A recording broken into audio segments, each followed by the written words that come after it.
Okay, today we talk about limits at infinity.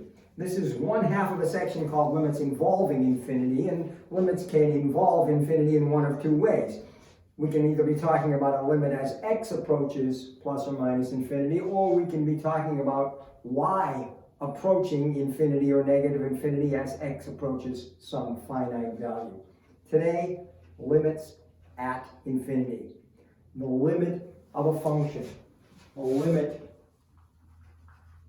of f of x as x approaches plus or minus infinity. That's what we're talking about today. And what this denotes is the long-term behavior of a function. What does it do in the long term, either negative or positive? If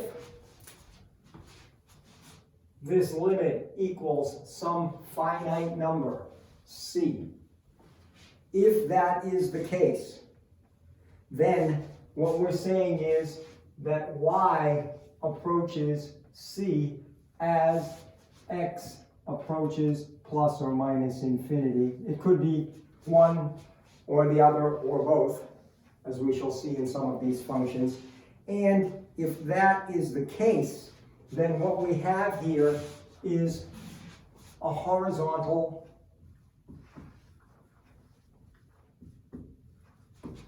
asymptote.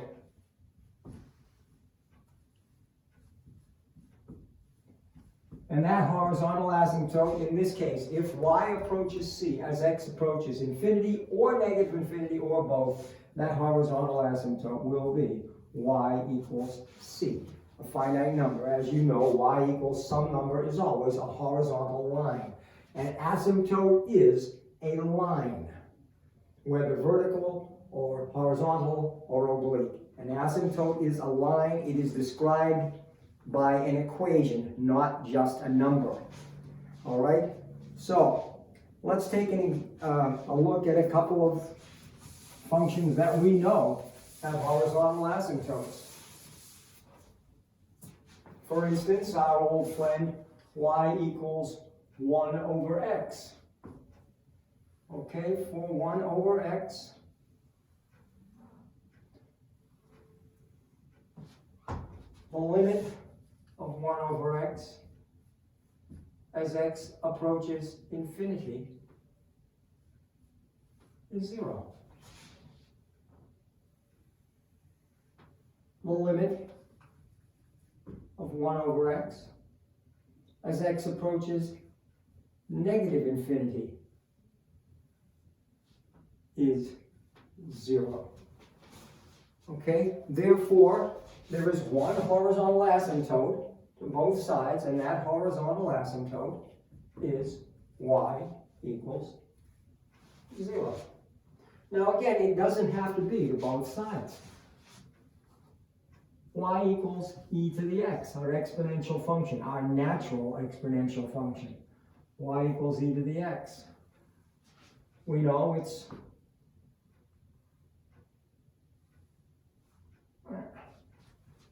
y-intercept is the point 0, 1.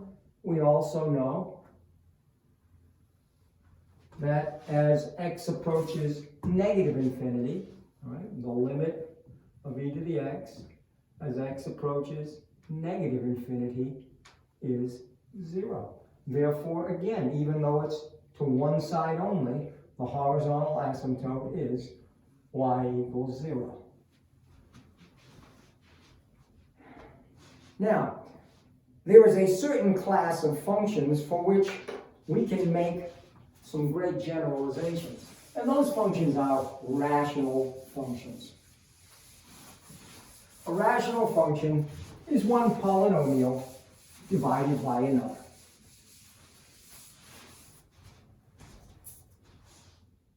And we can symbolize that by some r of x, some rational function, is p of x over q of x.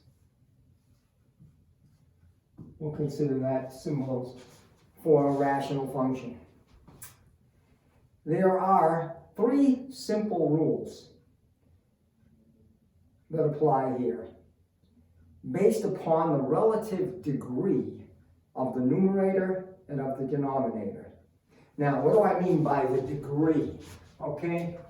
The degree of a polynomial. The degree of a polynomial is the highest power of the variable. For example, a quadratic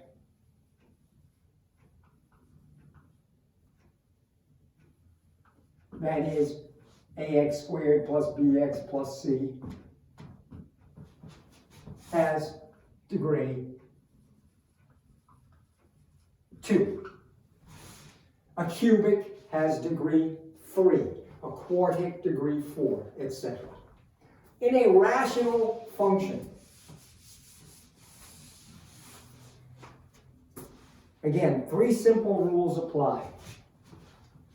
If we're assuming the numerator is p of x and the denominator is q of x, if the degree of p is less than the degree of q, then the limit of r of x as x approaches plus or minus infinity is 0, and the horizontal asymptote is y equals 0. Okay. If the degree of p equals the degree of q, let's symbolize these further. Let's say that p of x is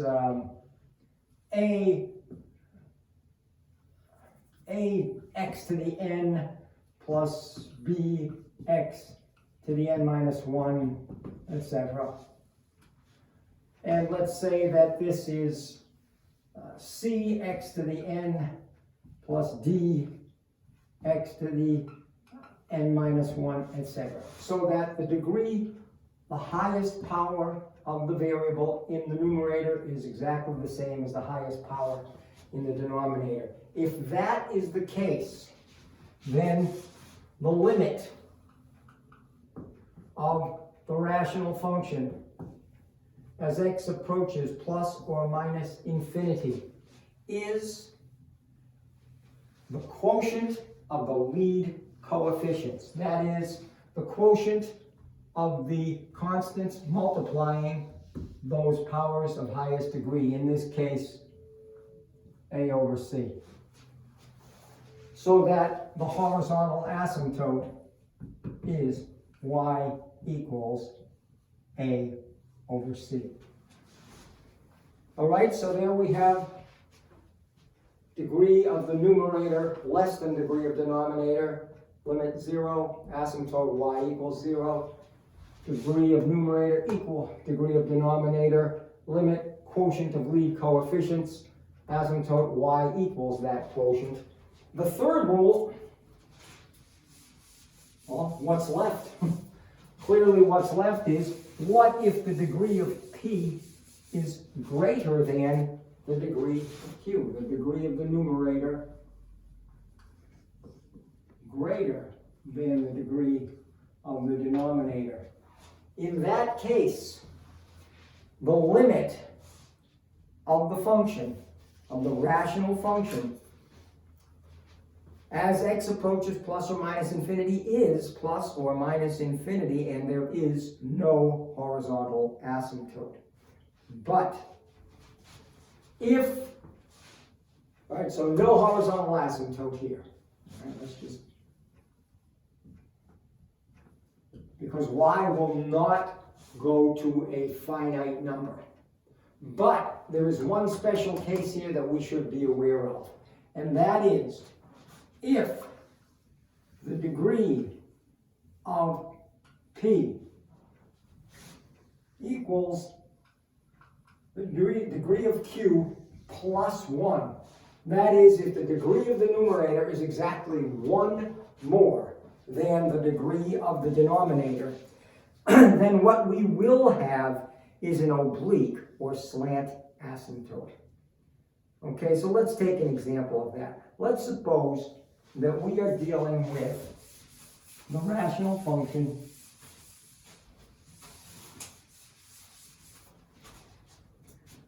f of x equals x squared, let's see, plus 2x divided by 2x plus 3. The degree of the numerator is 2. The degree of the denominator is 1. No horizontal asymptote, but yes, there is an oblique asymptote, and we can find this through an old-fashioned process, long division.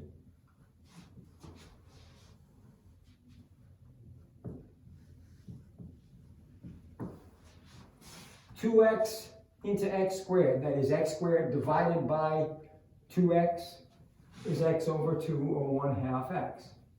Take the 1/2 x and multiply times both of these, and you get x squared plus 3/2 x. Subtract here, that's 0. 2 minus 3/2 is 1/2 x. 1/2 x divided by 2x. 1/2 divided by 2 is 1/4. And we need go no further than that. We don't need to know the remainder. What we know then is that there is an oblique asymptote. And that oblique asymptote, what we have there is the right half of a linear equation in slope-intercept form. Y equals 1/2 x plus 1/4. So whatever else the graph of that function is doing,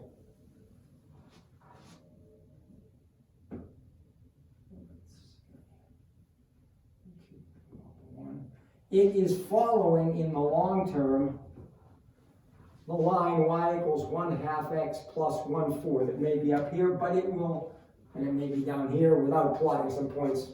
We're not going to try to take a guess, but that's what's going to happen. So it is good to know, because for graphing purposes, that makes our job a lot easier if we know that it's approaching this line. And that is limits at infinity.